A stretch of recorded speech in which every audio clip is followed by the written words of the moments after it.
Hello. This is Tuesday, March 7th, 2023. I'm Theodore Parker, and this is a sideshow. In this area of Kentucky, right now the temperature is about 46, feels about 41, and promising to go up to 51. Fortunately, the whole time that the power was out and we were suffering other things, the temperature was almost in the 70s for the weekend just passed. Don't forget, CDC is still advising if COVID-19 is above 5%, then you should wear the mask if you're going out to be around other people. There's also been some caution in regards to measles. If that is applicable to your situation, you might want to get some additional information about that. So, if you're watching the sideshow on Facebook and Instagram, don't forget to like, comment, and share. And if you're watching the sideshow on YouTube, like, comment, and subscribe. And I'd like to say thank you for those people that have subscribed, a couple of dozen that I'm aware of. So, welcome. Sideshow coffee cups. Buy them from me for $17 plus shipping and handling. Pay me through Cash App. 11-ounce ceramic cup, dishwasher safe, with the logo. Discussing power out. So yesterday evening, started to get dark, sun started to go down. I went to turn the lights on, no power. We'd already been advised by people in charge in this area that it might be Wednesday before full power was restored. I already gave you some information about it. What I didn't mention was that during the same time period, 8 people died. So the reports include Kentucky, Indiana, and Ohio. But I just gave you the information pertinent to Kentucky yesterday. So I go to turn the lights on, last evening, no power. I had already been waiting for cable to be restored. So it came on in a sequence. We got the power back over the weekend. And that's unusual for me in Kentucky, that the area that I'm residing in has lost power. So this is like a first. If it happened before, it was just like for an hour and power came back on and whatnot. But power was out, internet was out, and then cable was out. And that was a sequence in which they came back on. First we had power. Then the internet came back. And then finally, last night, we got cable TV back. So this morning, everything is on, everything is working. Southern California. Excuse me. I'm quite sure that with snow still on the ground, those people in Southern California, Los Angeles in particular, are still amazed that they have that much snow to fall in the area and to still be around. And National Weather Service is predicting another storm because we still haven't transitioned to spring yet on the way. So there you have it. And speaking of spring, I think it was toward the fall of last year, there was some discussion in the United States about staying on standard time. So I'm not sure if come the 12th of March, we're going to go to daylight savings time or not. I've tried to follow up on that, but I have no concrete evidence that the government has made it official. And we will have one time from here on across this country. Excuse me. So those are just a couple of things on the board. Another thing that kind of piqued my curiosity, going back to Capitol Hill, and it involves Speaker McCarthy and Tucker Carlson. Speaker McCarthy giving Tucker Carlson, a Fox News well-recognized commentator, if I may, receives, in some places I've read 40,000 hours of the Capitol Hill riots. Another place was 41,000, another place was 42,000, but be that as it may, what put Tucker Carlson in a position to say to the Speaker of the House that he should have that footage?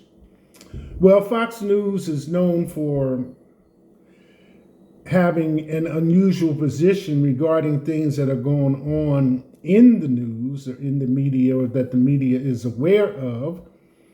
So somehow or another, according to articles that I have read, when Speaker McCarthy was seeking to be nominated, or McCarthy was seeking to be nominated as Speaker of the House, and a couple of vote sessions had gone down and there was no conclusive decision, that part of his being nominated for that position was to release this footage to Tucker Carlson.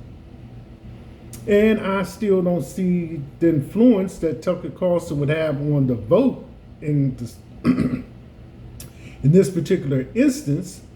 But be that as it may, it was a two-part deal, and one of the deals was for him to have access to this footage. And now McCarthy is Speaker. So if you can find a way to connect the dots, be my guest. In Iran, not a small article, but I read an article that says that since November, over or at least 100 schoolgirls have reported to hospitals for poisoning. So there's been enough research evidence compiled to say that this is through a means of some gas. So there is some objection in the country to schoolgirls being educated, and these attacks have been exclusively at girls' schools. So over the past month since November. So we'll keep an eye on that one.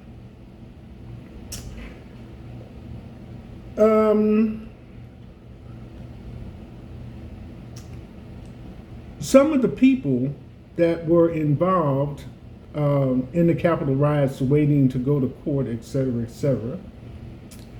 There was an article published that said that some of them had removed their monitor and were no longer available to go to court or couldn't be found to go to court. Okay, so I guess how that goes. And I guess the main thing that's kind of hit the news, and it's from the sports world, excuse me, is about Ja Morant. Now, I already have a strong feeling about Kentucky players, because being in Kentucky, having, reasons to think about the University of Kentucky and men's basketball, and for a large part of this period, Hall of Fame coach John Calipari has been instrumental in preparing a lot of young men to transition into the NBA.